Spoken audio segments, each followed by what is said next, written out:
Hi, everybody. I'm Rania Mankarious with Crime Stoppers of Houston, CEO of Crime Stoppers of Houston. Most of you have heard of our organization. Crime Stoppers of Houston is a nonprofit organization. Houston's is the largest because, for many reasons. One, we are the only Crime Stoppers with a building and brick and mortar. Chief Schultz, you'll know that this makes us a little bit unique. Our mission is to solve and prevent crime, and we do that in partnership with citizens, media, and the criminal justice system. On the solving side, we have a tip line, the Fallen Hero Project. On the prevention side, we have a Safe Community Institute, a Safe School Institute, and Leading Women for Public Safety. I'll quickly go over who we are, just really, really fast, and then I'm gonna dive into online safety. So our tip line program, if you watch the news for, just a few minutes, you're gonna hear Call Crime Stoppers. That number has solved 37,000 felony cases and paid $13 million in cash rewards. What's really interesting is when we cut the ribbon on that building, one of the elected officials from Austin came down and he said, Rania, I want to talk to you about the number of cases you guys claim you solve. And I said, yes, sir. How can I help you? What questions do you have? He said, well, I see that at the time it was like 32,000 cases solved. He said, how do you count them? I said, well, you know how we count them. We work with the chief, we work with the DA, we work with the police department. Every case has a case number. He said, well, what about the other cases cleared? And I said, okay, well, we are not able to count that. We're a small team. And he said, well, I want you to know, as far as the state of Texas is concerned, your organization has probably solved closer to 150,000 cases. And he was talking about cases that we solve where, one murder's taken place, but we've cleared 10 other cases. So we're very, very proud of that. We also have a Safe School Institute. We are the hub for all things public safety related. This is just a sampling of presentations we do for students and for school staff. I'll tell you that our kids today are not being raised in a world that's even remotely similar to the world you and I were raised in. So human trafficking, juvenile safety, teen dating, sexual misconduct, we have to talk about things you and I never thought about, active shooter, et cetera. So we offer all this for free to the schools. We've reached about at this point, about 1.8 million students by going classroom after classroom after classroom. And most importantly, we've removed 280 weapons from Houston area schools before there could ever be an incident. We also have a Safe Community Institute. So we have a Safe Community program where we talk about public safety. We have a victim services program, a podcast, and a research center. Our podcast has caught the attention of a lot of national and international figures because, to be honest, there is a need for community engagement with police and public safety. So Justin Reed was just on the podcast talking about what it was like to win the Super Bowl and what it's like to have Taylor Swift at the games. The news that Matthew McConaughey was going to run for governor 2 years ago, that all came from our podcast. So we're really, really excited about that. So we are your neighborhood public safety nonprofit. We're very, very proud of the work we do. But today I want to really focus on online safety. And there's a few reasons why I particularly decided to focus on this. One, I'm a mom of three girls now, 13, 15, and 16. I started researching this topic about 10 years ago, but decided to write a book 2 years ago. It started really from this picture. This is Rula from Caribbean in the blue, Ryan. So I don't know if anybody watches Rula and Ryan, but that's Rula and Ryan. They are celebrity guests that day. Special K is walking off. This is a 4th grade class in the Sugar Land area. 4th grade is 9, 10 years old. I stood in the back of the room. We gave Rula and Ryan a script. We asked the kids, how many of you are on Facebook? And the kids were like, boring. That's where our parents are, so boring. Okay, how many of you are on Instagram? How many of you are on TikTok? I waited for this question. How many of you are on Kik? I took the picture. I'm in the back of the room. And I was shocked to see a sea of arms go up. Not just did a sea of arms go up, but they're stick straight. Remember, like when you're in school and yeah, that's me, I can identify, but when you can really identify, it's like not only does your hand go up, but it goes straight up. As this was going on, I looked to the left and right of the room, and the parents that were there were like, what is Kik? No idea what Kik is. At the time, this was 2015, Kik was one of the most dangerous social media platforms a kid could be on. You could talk to anyone, anywhere about anything on Kik. And we didn't ask you who has a phone. We asked how many of you are on or have access to Kik. Parents had no idea. So I realized at this time, our kids are being raised in a completely different world than the world you and I are raised in. Completely different. By the way, Kik is coming back. This is an ABC 13 story from April 20 23. This individual, I don't know what to call him. Every time I give the presentation, I have different adjectives that go through my mind on what to call this person, but he was recently arrested. He had 94 images of child pornography, all taken through Kik, youngest victim, 8 years old. So Kik is sort of coming back. But then I started to look at things like this. And when I'm with kids and I say, tell me what these words mean, they immediately raise their hand. The acronyms, they know all of them. When I say, tell me what the emojis mean, they raise their hands. Now, you probably know them all. Chief, you probably know. I'm curious if you know any, a lot of the parents in the room have no idea. None. So ASL, age, sex, location, KMS, kill myself, PAW, parents over my shoulder, PITR, parents in the other room. The hat could refer to lying or not lying. The pasta, and I just spoke to an NCL group Sunday, 7th grade girls. They knew what every single one of these meant. And one of the mom goes, pasta? She goes, no, mom, nudes, noodles, nudes. Send nudes, bring nudes. This is, cherries are female body parts, the peanuts are male genitalia. The chocolate, the pill, the bus, looking for drugs, the gas tank is I'm on something. So not only are kids being raised in a completely different world, one that you and I don't know, they're speaking a completely different language. Snapstreaks, so it's an addictive feature in Snapchat where it makes you talk. You don't want to break your streak with the person you're engaging with. So you'll see kids constantly take pictures, picture of the floor, picture of a shoe, picture of the wall, because they just want to keep the engagement going back and forth on Snap. Their Snap streak means a lot to them and they don't want to break it, but it creates addiction. So the reality is, though, our kids are in this space. So we always want to focus on solutions. I'll go back to Crime Stoppers does this all day, every day, kindergarten through 12th grade. Everything we do is free. We're constantly in the schools. And again, I wrote a book on it called The Online World. So the basis of my approach, and a lot of what I'll speak about is coming from the book, is based on a few points that I'm going to make over and over again. Our kids have access to technology. If you have a house where you say, well, I just don't give my kids access, you're just lying to yourself. Your kids now have access without you supervising them. 2 truths.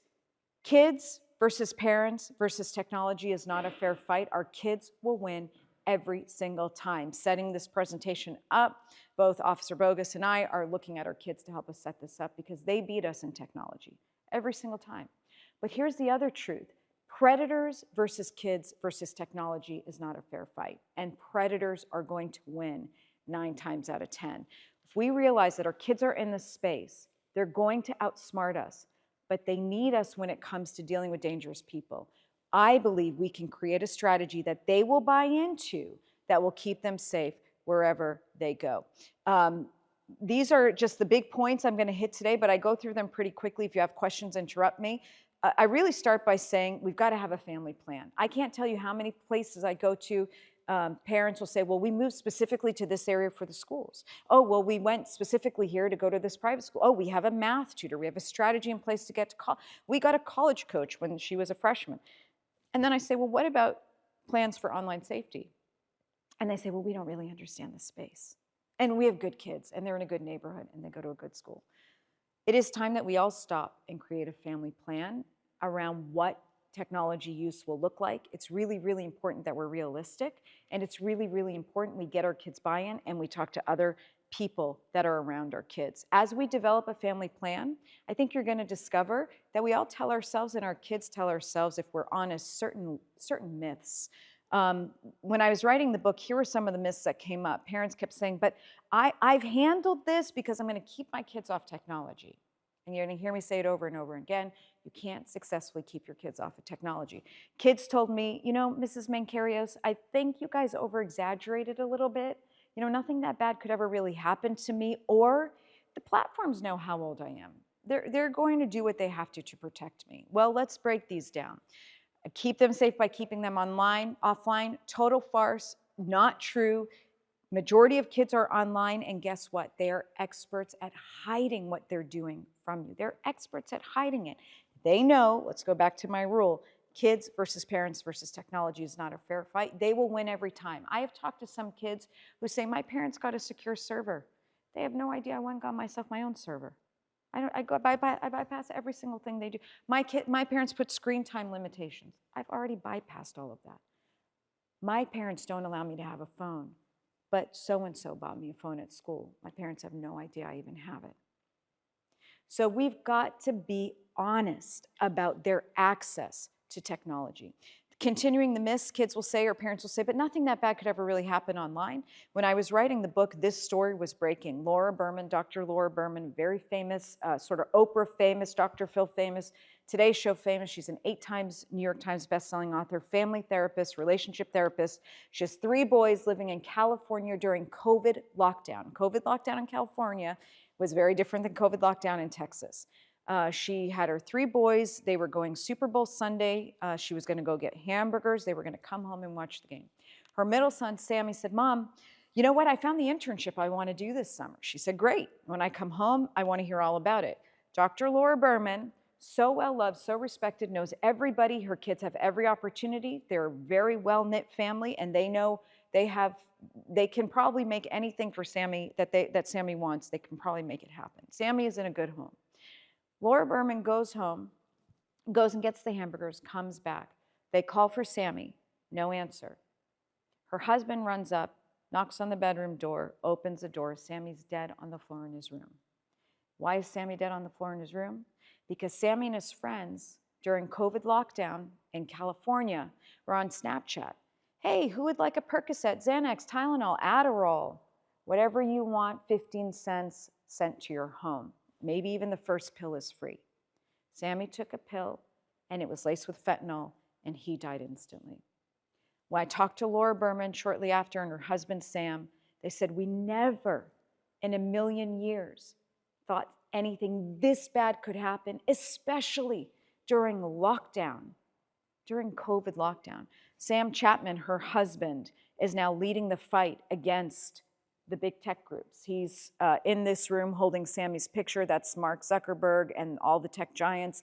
There was a Senate hearing or congressional hearing today to hold these social media platforms responsible for what's going on. But nothing that bad could ever really happen to me is a myth. When I talk to young kids, I show them Ava Grace Majuri's story.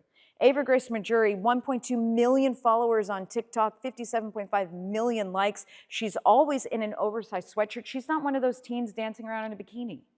She developed a stalker as she shared, like most girls share, her very real life. What the stalker was able to determine as Ava Grace Majuri shared her life, oh, that's the inside locking mechanism of their front door. I can see it very clearly in that picture. Oh, okay, that's her bedroom. All right, I see how to get into that room if I need to. The gentleman, her 18-year-old stalker, figured out where she lived, showed up at her home with a weapon, every intention to kill Ava Grace Majuri. What saved Ava was her father was a retired police officer out of New Jersey. Unfortunately, the boy ended up losing his life that day. This family says, we never thought anything that bad could really happen to me. These myths, kids will say, but you know what? The social media platforms know how old I am. They're going to protect me. Well, let's look at a Wall Street Journal study. They created a 13-year-old fake account, a bot account. That 13-year-old account searched for OnlyFans, and everybody here has heard of OnlyFans. Within moments, that 13-year-old account was fed 569 videos on drugs and over 100 videos on pornography. When the Wall Street Journal went to TikTok, TikTok said, we're not the parents. We give the user what the user wants to see. That's what we're here for. We feed the eyeballs and the appetite. When kids will say, but I deserve privacy, I always tell them, you know what? You do deserve privacy. Get a diary. They were very popular in 1985. Write whatever you want in your diary and hide it under your bed, and you have all the privacy you want.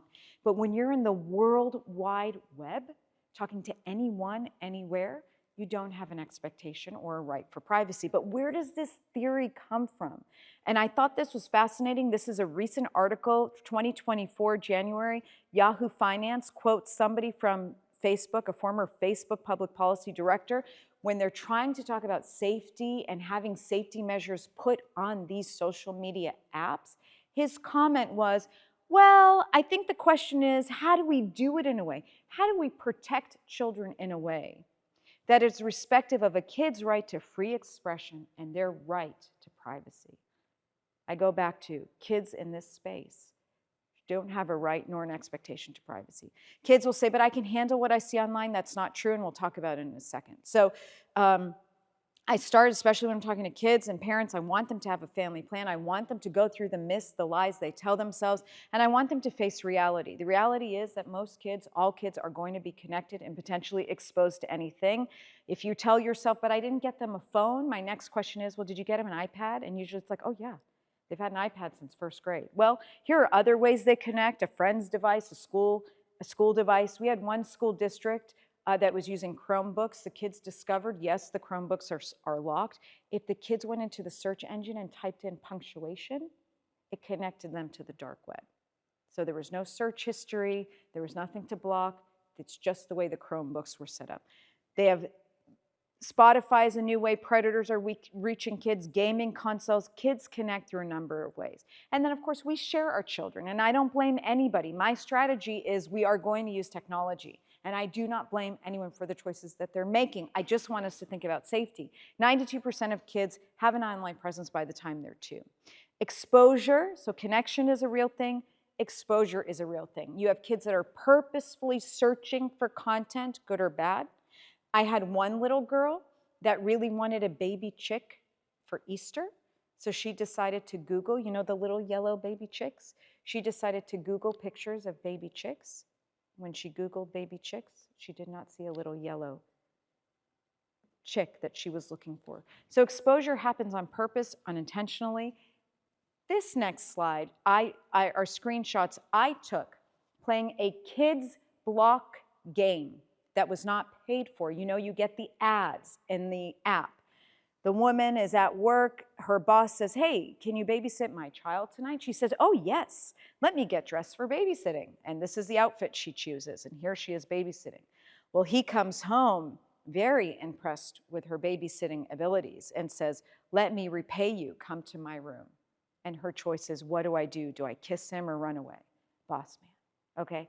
This is just one screenshot I took of the ads. The other ads I got were so bad, I screenshot them and was embarrassed to actually put them in my presentation. When I was speaking to the 7th grade girls on Sunday, every single one of them had seen this ad. When I said, did you see the shower ad? They were like, oh yeah, we saw the shower ad. So exposure is coming. Connection's there, exposure's coming. And there are consequences to this. These are just a few of the consequences. When their kids are engaged online, they're going to see bullying, hate speech, aggression, political tensions are coming their way. We're seeing our kids are chasing likes. They have a desire to be consumed. There was a 2019 study that actually asked children, if you could be, kids 8 to 12, if you could be an astronaut, a musician, athlete, teacher, vlogger, YouTuber, what would your top choice be? The US, UK, the top choice was vlogger, YouTuber. I asked these 7th grade girls on Sunday. They all had the same exact answer before I showed this slide. All of them said, our dream is to be a vlogger or YouTuber. Mental health consequences, the kids that say, but you know what, you guys make a big deal out of this.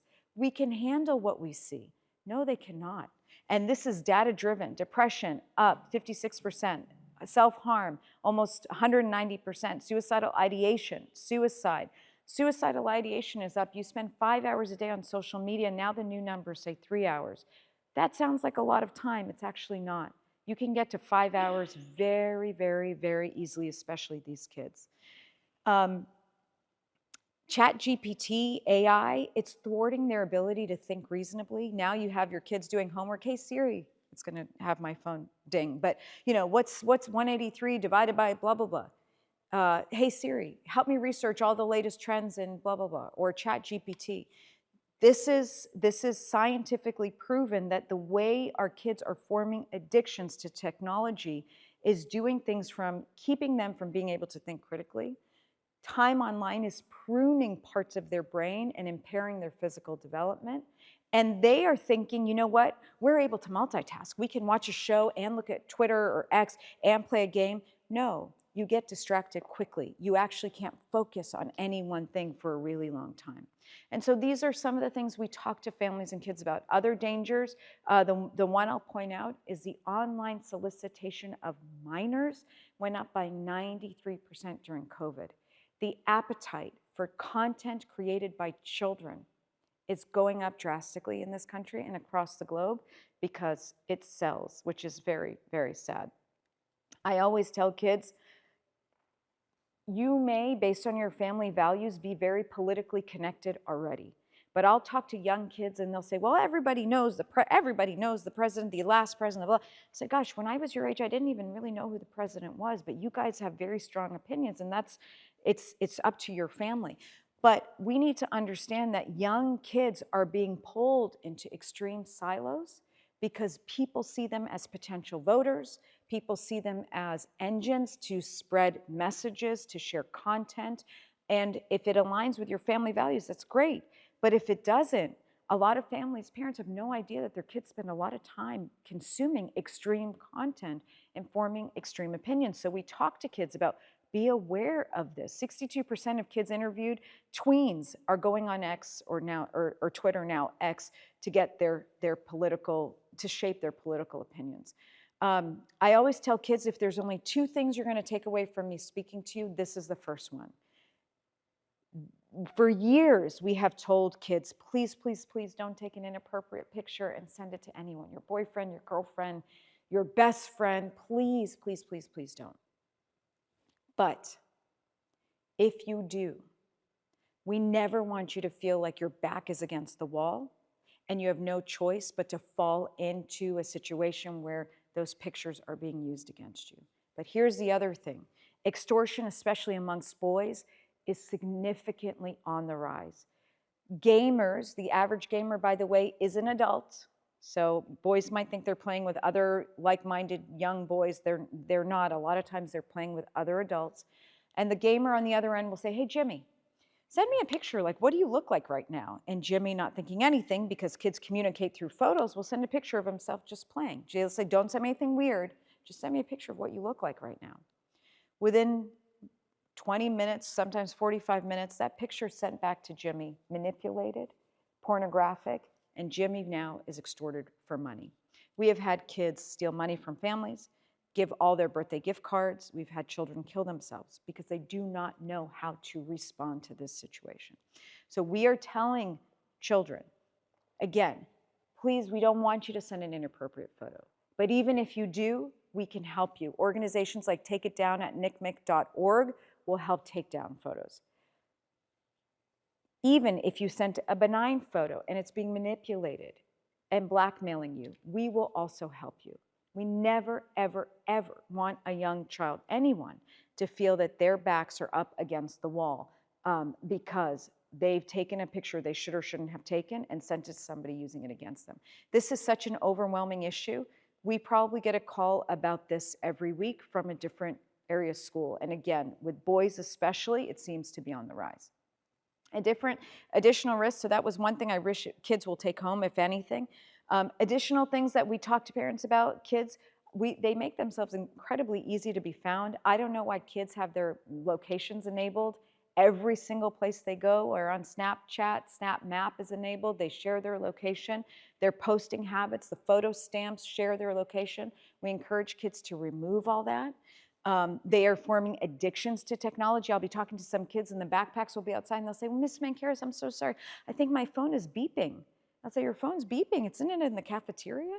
I'll say, oh yeah, you're right. I'm sorry. I just felt like it was beeping. Gaming addictions, pornography, again, drugs, access to fentanyl. This is the second thing, the takeaway.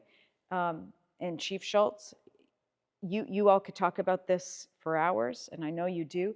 The number of fentanyl-laced pills pouring into this area and across the country is frightening. We are now telling kids, please, please, please do not purchase any pills online and do not take pills from friends who might offer you pills. How does a dealer look for children to sell to? They go on Snapchat, they look at a snap score right here, how many snaps sent, how many snaps received. When they identify that it's a high score, usually they know they're not dealing with a police officer who's pretending to be a child online. They then market pills to these kids.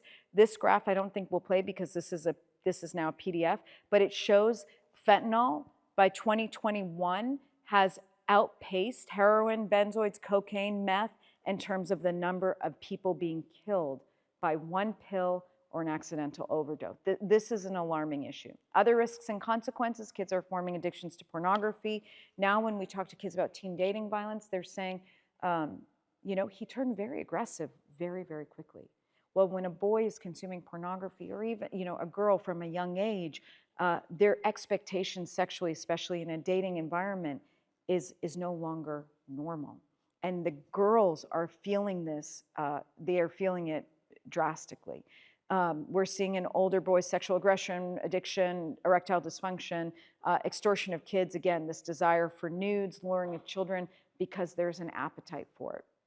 Of course, other risks, kids can be victims of scams, but also I talk about being a parent in the middle. I'm one of them. I have to worry about my 3 girls, but I have to worry about my mom who's in her 70s, who's constantly getting calls from President Biden. She's constantly getting calls from the IRS. She's won Publishers Clearinghouse more than anybody else I know, and has gotten in trouble for not paying the taxes on it. But they get tricked by these people who scam them. So we have to be thinking about all of this. So let's quickly move to solutions. Again, I believe that our kids are going to have access to technology. We have to be realistic about what it is. We have to have a family plan to talk about it. And we have to engage our children, because our children have the capability and the capacity to cut us out of everything. So what I try to do is create 4 tools, and I go through them quickly, that will hopefully get our kids engaged and making safe choices wherever they are, because I tell you, we're not gonna know where they are online. As much as we wanna mirror and follow and monitor everything they're doing, it's ultimately very hard for us to know every place they end up, and they don't need to be in a place long for them to become a victim. So 4 power tools. When I talk to kids and I say, hey guys, tell me about any of these, it's like the greatest discussion, because they could say, oh, well, that's Nike. Okay, tell me about Nike. Well, Nike's very empowering. It's usually somebody very athletic. They're usually wearing, you know, Nike clothing. They're fit. They're conquering something. I say, okay, great. I'm a mom of 3. I work like 600 hours a week. When come at home at night and I'm laying on the couch and I've drank a Slurpee and it's, you know, dripping off my face and my pants are unbuttoned, am I a good Nike model at that time? And they're like, no, absolutely not. I'm like, right, okay.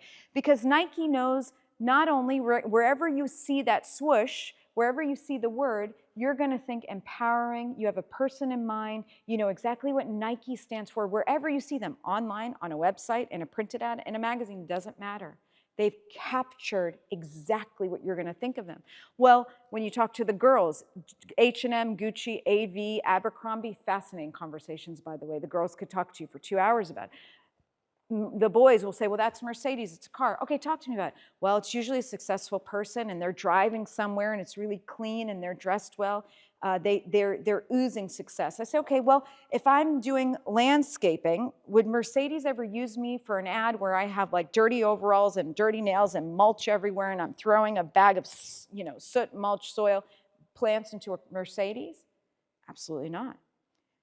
So what I'm trying to get at is these logos that companies have spent millions shaping. They've done it so you know exactly what to think of them wherever they go. So, first power tool is I want every single one of our children to think of themselves as a brand. And I know it's weird, but they get this. I want them to sit and say, well, you know what?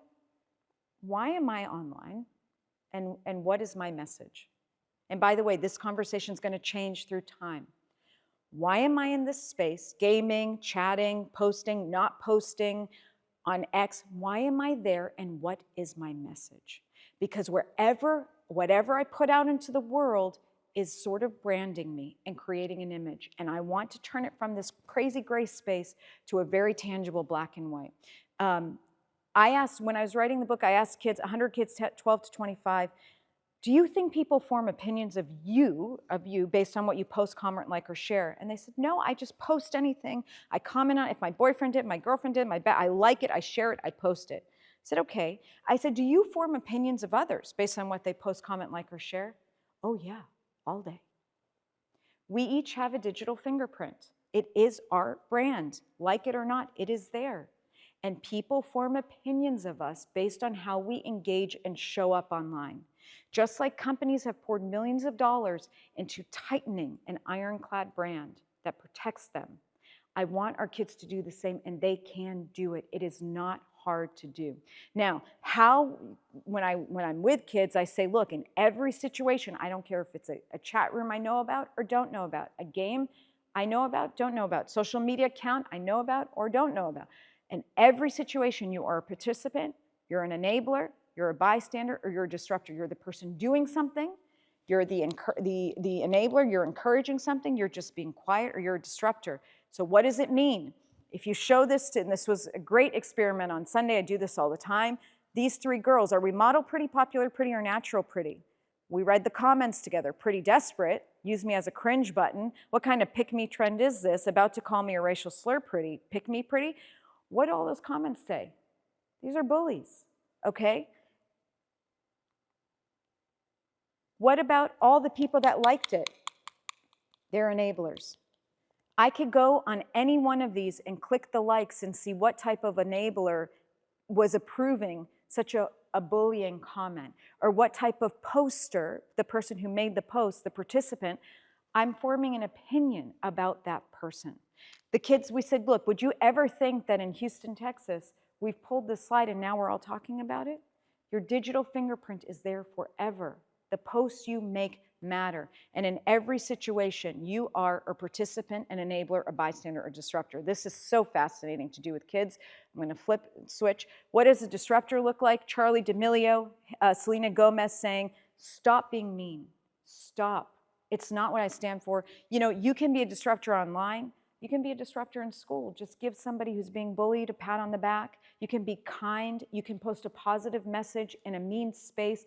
There are ways to be a disruptor in your own space, but that is your brand. Your digital fingerprints are real. This girl had a dream job at Teen Vogue. 2021, she lost it because they found that 10 years earlier, she made a racial tweet on Twitter. This 2022, University of Florida revokes football scholarship, video surfaces using racial slur. Honor student loses scholarship for twerking. This was just last year. Your digital fingerprints are real and they brand you whether you like it or not. We want kids to go from a gray, crazy space to a very black and white roadmap that they decide based on family values and hopefully conversations that you've had together. When I show this picture to kids, I say, listen, Taylor Swift didn't just decide to do a cat eye. There again was a whole team that came together to decide what she was going to look like, what Harry Styles was going to look like. These people understand the exterior brand is how you think of them. Now, based on why you're going to be online, and again, I don't judge my whole theory is kids are going to be online, and who you're going to be, you might cast a wide net. You might say, I need a public-facing page. I'm a great soccer player. I want a scholarship for tennis, whatever it might be. It doesn't matter. You might have a public page. It does not matter. The point is, you can cast a very wide net. And in that net is your best friend, your girlfriend, boyfriend, your parents, but also predators, people who want to steal your identity, stalkers, future bosses, future coaches. We want to think about who's engaging with us. 3, I want every kid to have an exit strategy. You're going to have stuff coming at you externally. Hey, take a nude. Hey, do this online challenge. Break the toilet at the school. You'll trend. Take this pill. You'll also have stuff brewing internally. Nobody's even talking to you. You're home alone on a Friday night. Nobody has said one word to you. But you're sitting there on social media looking at everybody's feeds, everybody else's life, and you're starting to feel really, really sad. And we've had kids form suicidal ideation that's turned into suicide. No one's even talked to them. So whether things are coming at you externally or brewing internally, we want young users to know these things so when it comes at them or within them, they can recognize it, they can block it, they can have an exit strategy. Again, trying to take this massive gray space and turn it into very concrete black and white. Now, my last thing, and it's the point that kids love the most when I start to talk about, but I said I want every child that's on social media to post like they are a celebrity. And the parents are always like, what on earth? You like lost us? And the kids are like, what on earth? This is interesting. But when I'm with kids, I say, take your phone out. If I'm in a school, of course, the school has to give permission. But usually we're in homes or whatever. And I'll say, pull up your favorite celebrity. Our last point. Pull up your favorite celebrity. And they do, and they're excited. Okay, celebrity, influencer, musician, sports athlete. Okay. Go through their feed. Let's go on Instagram. They all have Instagram. Raise your hand the second you can get me a home address. And you see the kids look, and they're looking through the feed. I say, well, I can't find a home address. I say, okay, that's fine. Well, usually these celebrity type figures are very wealthy and they have nice cars. Raise your hand the second you can get me a license plate number. And I'll never forget, one boy goes, oh, I have it. He just bought a G-Wagon matte, gorgeous, blah, blah. He took a picture with it. Hold on. He starts to raise his hand. He goes, I just realized he's covering the license plate. I said, oh, shocking. Okay. Well, they represent brands. They have businesses. Raise your hand the second you can get me the exact address of their business. I would love to see Taylor Swift pull into her parking lot in Nashville, wherever her Nashville business is. I'd love to see it. And they look and they say, well, I can't find that. Exactly. Because what our kids fail to see or connect is that these people, these influencers, these content creators of whose content our kids consume, these people have entire teams in place to make sure you can never, ever, ever find them in real time. You're never going to find their homes. You're never going to be following, look up their cars and see where ever. If they go through the effort to protect themselves that much, let us do the same. There is no reason to be sharing our location with everybody under the sun. It just doesn't make sense. Now, I'll always have a kid who will say, well, what about the Kardashians? They share in real time. Kim Kardashian is driving around with her new Tesla truck, Cyber truck, and you can see the license plate. Okay, great point. Last I checked, the Kardashians travel with 1 or 2 security teams. Do you travel with a security team, little Jimmy? Because I didn't see one. So these people, yes, they're using technology. Yes, they're engaging, but they have made their safety their number 1, 2, 3, 4, 5, 6, 7, 8, 9, 10 priority, and they have protected their brand and image at all time. 4 strategies that kids really get when we're talking to them. And so ultimately, our goal is to keep all kids safe at all times, whether in schools or online. We do believe our kids will connect with technology, but we want to give them real tools that might be weird for us to hear, but actually make a difference for them and resonate with them to keep them safe. So with that, any questions? I'm here. And thank you again. Thank you for having me. Thank you.